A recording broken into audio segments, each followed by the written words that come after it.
Hello students, हम पढ़ रहे थे खनिज पदार्थ मिनरल रिसोर्सेज।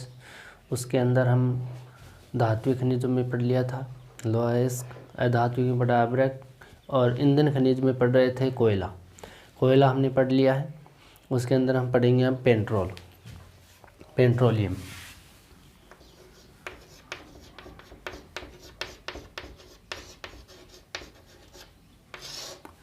पेट्रोलियम दो शब्दों से मिला है, पेट्रो प्लस ओलियम।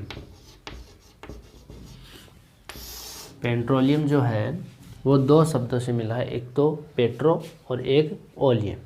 ठीक है, इसका शाब्दिक अर्थ क्या है पेट्रोलियम का? यहाँ पे इसका मतलब होता है, पेट्रो का मतलब खनिज या चट्टानी भाग। ठीक है, क्या होता है? पेट्रो का मतलब खनिज भी होता है या चट्टानी भाग कणों से, और ओलियम का मतलब तेल। शाब्दिक अर्थ क्या हो गया इसका? खनिज तेल। क्या हो गया? खनिज तेल। पेट्रोलियम खनिज तेल। ठीक, चट्टानों का तेल या खनिज तेल बोल सकते हो आप इसको। पेट्रोलियम जो होता है, पेट्रोल, इसका महत्व क्या है? पेट्रोल क्या क्या महत्व होता है? यहाँ इसका महत्व देखें तो इससे विद्युत ऊर्जा भी बनती है, इसका बहुत हाथ है। और इससे रेलगाड़ी, टरबाइनें चलती हैं, वायुयान चलते हैं, मशीनें चलती हैं। तो पेट्रोल आज के टाइम में बहुत सारे उत्पाद भी पेट्रोल से बनने लग गए हैं। शांति काल में तो ये बात कर सकते हैं, जैसे शांति हो किसी देश में या विश्व में, तो उस टाइम में यहाँ पे मशीनों के रूप में पेट्रोल को काम लेते हैं। गाड़ी मोटरों में लेते हैं, रेल इंजनों में लेते हैं, विद्युत उत्पादन में भी लेते हैं। क्यों? क्योंकि ये कोयले से हल्का पदार्थ होता है और कोयले से अधिक ताप देने वाला होता है, यानी उसमें ऊष्मा है वो कोयले से अधिक होती है।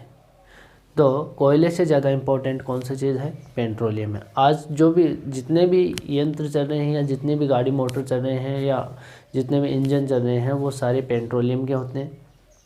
कोयले से पहले चलाए जाते थे, आज के टाइम में पेट्रोलियम के ही इंजन काम में लिए जाते हैं, क्योंकि ऊर्जा प्रदान करने में पेट्रोलियम कोयले से बहुत ज़्यादा ऊर्जा प्रदान करता है। ठीक है, कोयला कम करता है, कोयले से बहुत ज़्यादा पेट्रोल करता है। शांति काल में तो ये बात हो गई। अगर युद्ध काल हो, वहाँ भी पेट्रोलियम का बहुत ज़्यादा महत्वपूर्ण भाग होता है, क्योंकि वहाँ पे जो युद्ध काल में जो हथियार से लैस यंत्र होते हैं उनमें पेट्रोलियम की ज़रूरत पड़ती है। जो जर्मनी है, द्वितीय विश्व युद्ध हुआ था, उस टाइम में जर्मनी के पास में पेट्रोलियम के अभाव के कारण ही वो विश्व युद्ध में हार गई थी जर्मनी। द्वितीय विश्व युद्ध हुआ था, उस टाइम में उसके पास पेट्रोलियम का ही अभाव था। एक प्रमुख कारण ये भी था उसका। तो पेट्रोलियम का बहुत महत्वपूर्ण भाग होता है। अगर इसका उपयोग देखें तो किस किस क्षेत्रों में होता है, जैसे घरेलू ईंधन के रूप में भी इसको रसोई घरों में काम में लिया जाता है। ठीक है, प्रकाश देने के लिए भी काम में लिया जाता है। ठीक है, ठंडे जो देश होते हैं वहाँ पे उसके मकानों को गर्म करने के लिए भी इसको काम में लिया जाता है। ये उपयोग होते हैं इसके। ठीक है, उपयोग पढ़ रहे हैं हम।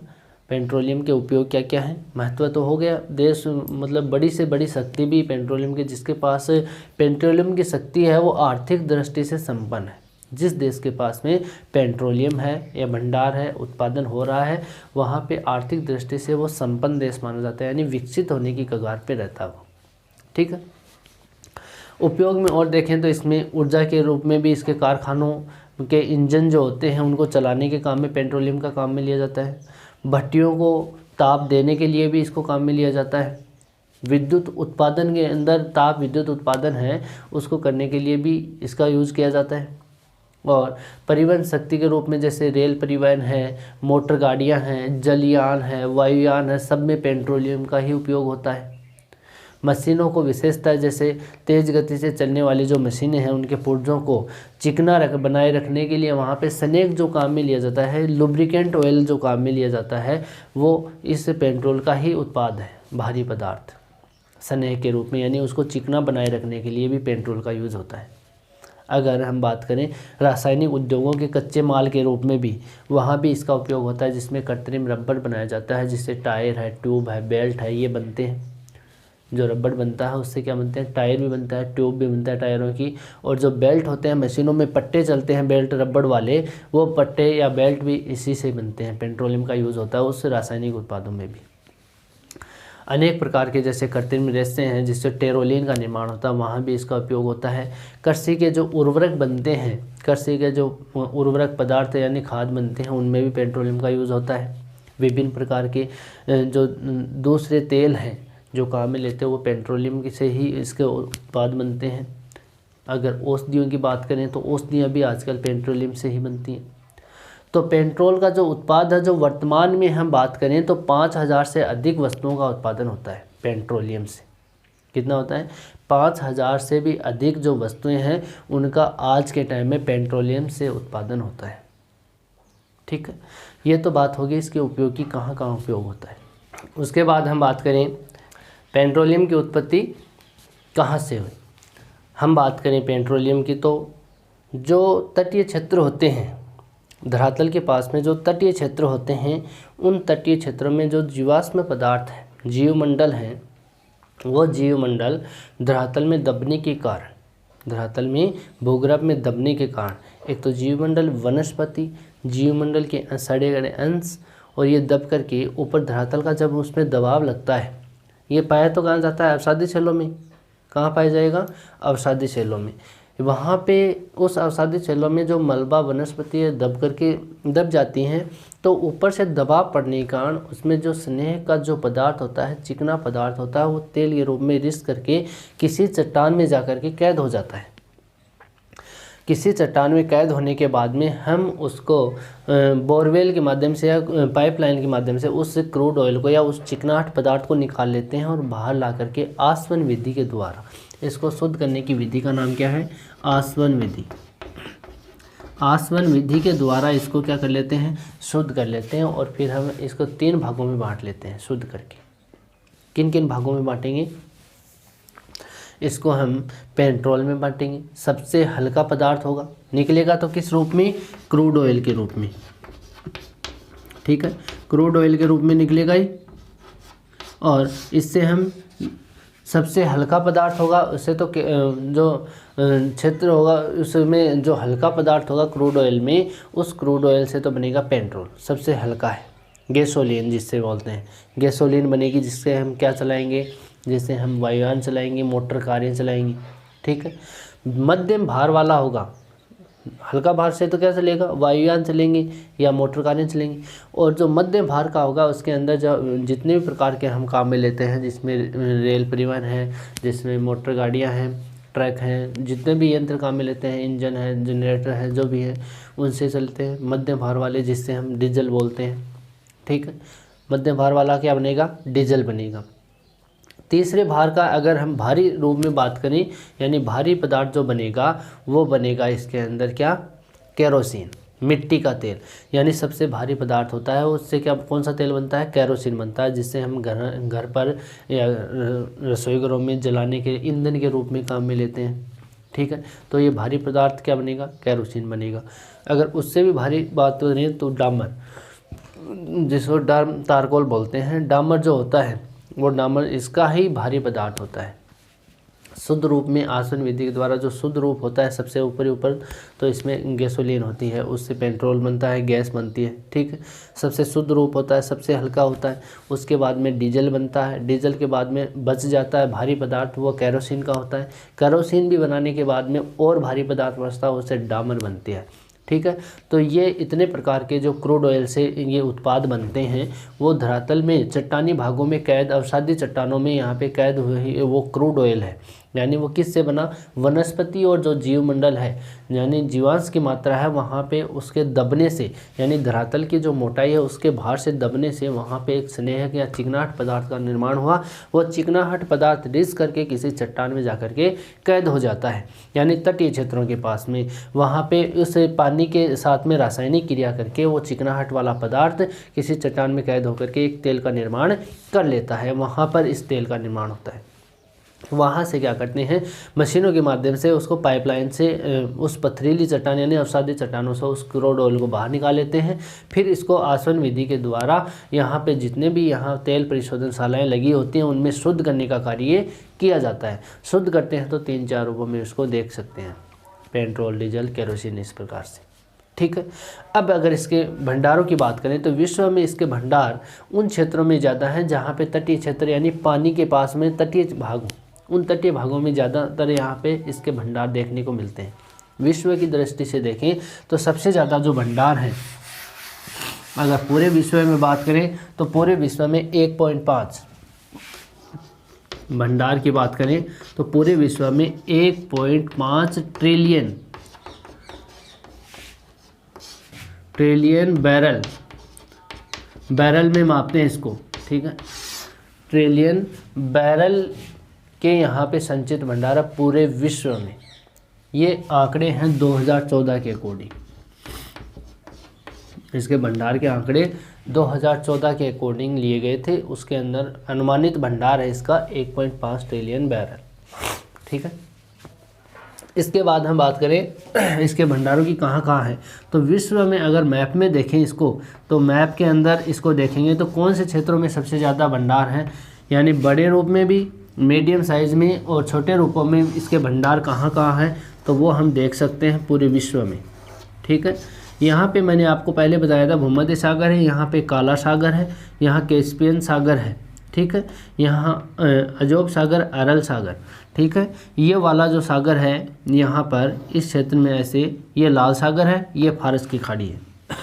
ठीक है, इधर वाला ये उत्तरी अमेरिका, दक्षिणी अमेरिका वाला क्षेत्र है। यहाँ पे ये वाला क्षेत्र है वो उत्तरी अमेरिका और दक्षिणी अमेरिका, यहाँ ऑस्ट्रेलिया।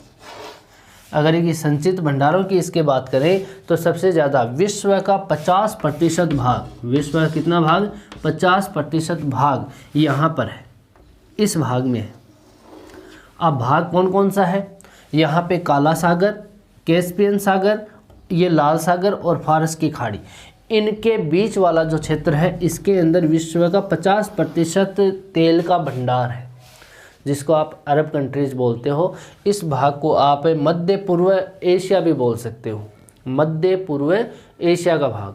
ठीक है, एशिया का कौन सा हिस्सा है, दक्षिण पश्चिम वाला, यहाँ पे यूराल पर्वत श्रेणी, ये वाला क्षेत्र एशिया का दक्षिण पश्चिम, इसको मध्य पूर्व भाग भी बोल सकते हो, विश्व का मध्य पूर्व। अगर पूरी विश्व की बात करें तो ये मध्य पूर्व का भाग है। तो सबसे ज़्यादा जो तेल के भंडार हैं वो तेल के भंडार इन कंट्रीज़ में है। यहाँ पे जितनी भी अरब कंट्रीज़ हैं, ईरान, इराक, सऊदी अरब है, कुवैत है, जितनी भी हैं, उनके अंदर विश्व का 50% ऑयल यहीं पे है, पेट्रोल यहीं पे है। ठीक है, यहाँ पे दूसरे रूप में बात करें तो बड़े भंडारों में यूएसए भी है, कैरेबियन सागर भी है, यूएसए, कैरेबियन सागर, और उत्तरी और पश्चिमी इस अफ्रीका की बात करें तो नाइजीरिया, अल्जीरिया और लीबिया वाला क्षेत्र, इस क्षेत्र में भी यहाँ पे तेल के भंडार हैं। यूएसए, कैरेबियन सागर, ये सागर कौन सा है, कैरेबियन सागर, और यहाँ पे कौन सा है, इस कैरेबियन सागर में कैरेबियन द्वीप समूह है, उन द्वीप समूह में यहाँ तेल के भंडार हैं। यूएसए के इस तटीय क्षेत्रों में भी तेल के भंडार हैं, बड़े क्षेत्रों की बात कर रहे हैं। ठीक है, यहाँ पर उत्तरी पश्चिमी अफ्रीका की बात करें तो अल्जीरिया, लीबिया और यहाँ नाइजीरिया वाला देश है, इनमें भी तेल के काफ़ी भंडार हैं। ठीक है, छोटे रूपों में बात करें तो यहाँ छोटे रूपों में बात कर सकते हैं, यहाँ जापान सागर है, जापान द्वीप है।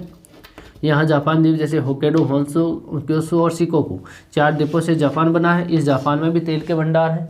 यहाँ पर चीन है, चीन के अंदर भी तेल के भंडार हैं। यहाँ पे भारत है, भारत में भी तेल के भंडार हैं तटीय क्षेत्रों में। ठीक है, और यहाँ म्यांमार में भी है और ऑस्ट्रेलिया में भी।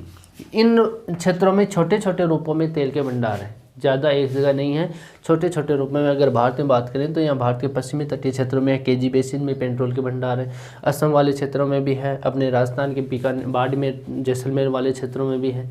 तो छोटे छोटे रूपों में यहाँ पे तेल के भंडार हैं।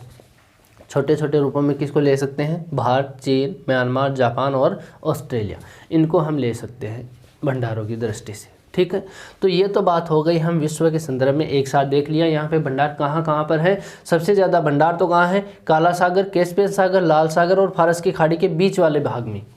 विश्व के 50% तेल के भंडार यहीं पर है। ठीक है। अगर हम बात करें और बड़े क्षेत्रों की तो यूएसए, कैरिबियन सागर, यहाँ अल्जीरिया, लीबिया, नाइजीरिया, ये उत्तरी और पश्चिमी अफ्रीका के भाग है। ठीक है।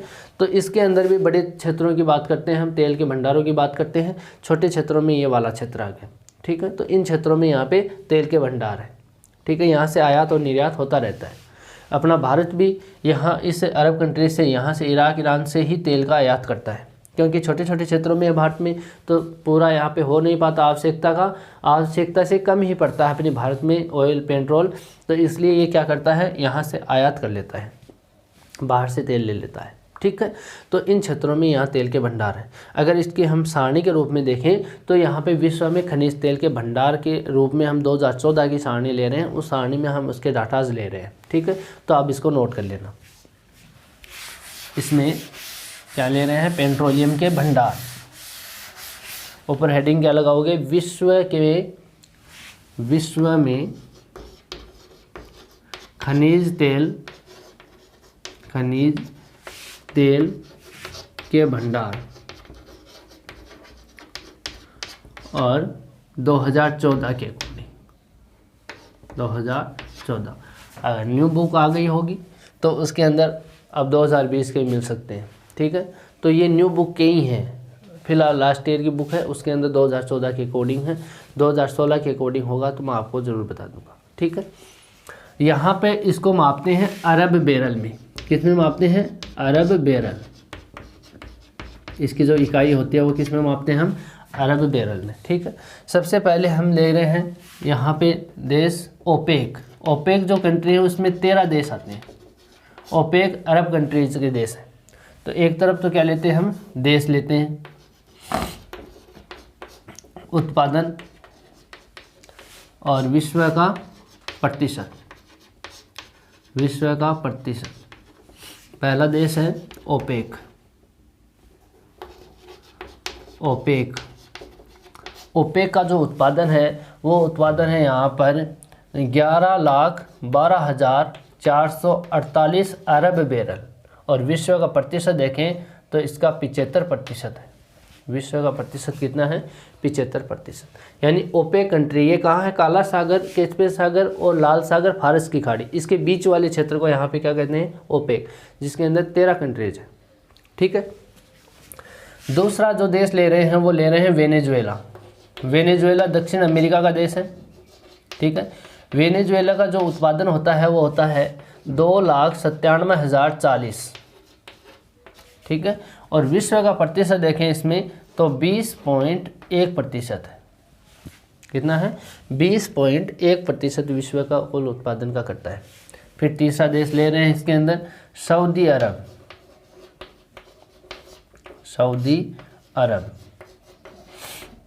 सऊदी अरब का यहाँ उत्पादन होता है 2,68,350, और इसका विश्व का प्रतिशत देखें तो 18.1% है।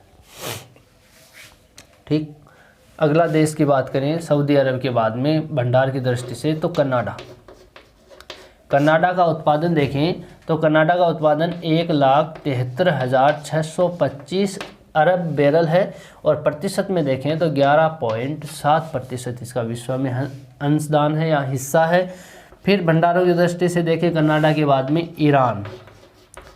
ईरान जो है, ईरान का उत्पादन होता है यहाँ पे 1,57,300, और इसका विश्व में उत्पादन होता है 10.6%।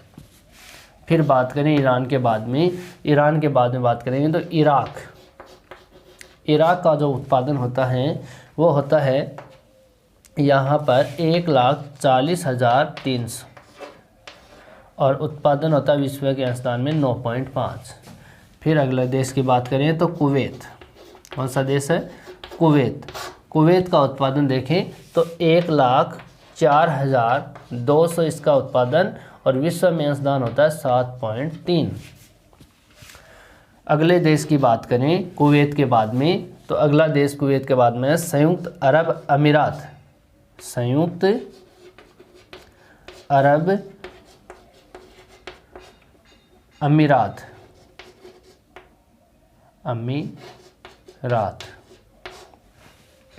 इसमें बात करें तो इसका है 97,800 अरब बैरल और विश्व में प्रतिशत है इसका 6.6%। अगले देश की बात करें संयुक्त अरब अमीरात के बाद में रूस, और रूस का हिस्सा है उत्पादन में 80,000 बैरल। कितना है? 80,000 बैरल। और विश्व में इसका उत्पादन देखें रूस का तो 5.4% इसका क्या है? हिस्सा है। ठीक है। इसके बाद में अगले देशों की बात करें रूस के बाद में, तो रूस में बाद में लीबिया। कौन सा देश है? लीबिया। और लीबिया का अगर उत्पादन देखें तो लीबिया का उत्पादन यहाँ पर है 48,014 और विश्व में उत्पादन है इसका 3.2%। ठीक है। लीबिया के बाद में बात करें नाइजीरिया की। नाइजीरिया अफ्रीका का देश है। ठीक है। लीबिया भी अफ्रीका का देश है। नाइजीरिया का उत्पादन है 37,200 और उत्पादन है इसका 2.5%। अगला देश नाइजीरिया के बाद में यूएसए का उत्पादन है यहाँ पे 36,420 और इसका विश्व में उत्पादन है 2.4%। फिर बात करें हम यूएसए के बाद में कजाकिस्तान ये एशिया का देश है। यहाँ पे उत्पादन होता है 30,002 और विश्व में उत्पादन है इसका 2.0। और कजाकिस्तान के बाद में चीन है। चीन का जो उत्पादन है वो उत्पादन होता है 25,585 और इसका उत्पादन होता है 1.7%। फिर हम बात करें चीन के बाद में कतर भी संयुक्त अरब अमीरात वाला अरब कंट्रीज है, वहीं पे देश है कतर का उत्पादन होता है 25,380 और विश्व में प्रतिशत है 1.7। फिर हम बात करें कतर के बाद में ब्राज़ील, दक्षिण अमेरिका का देश है। ब्राज़ील का जो उत्पादन होता है 13,986 होता है और विश्व में इसका उत्पादन है 0.9%। ठीक है। अगला जो देश है ब्राज़ील के बाद में अंगोला। कौन सा देश है? अंगोला का उत्पादन होता है 10,470 और प्रतिशत है 0.7। ठीक है। फिर हम बात करें अंगोला के बाद में मैक्सिको जो देश है, मैक्सिको देश का जो उत्पादन होता है वो होता है 10,364 और प्रतिशत है 0.7%। और मैक्सिको के बाद में है अल्जीरिया का जो उत्पादन होता है वो होता है 9,940 और प्रतिशत 0.7।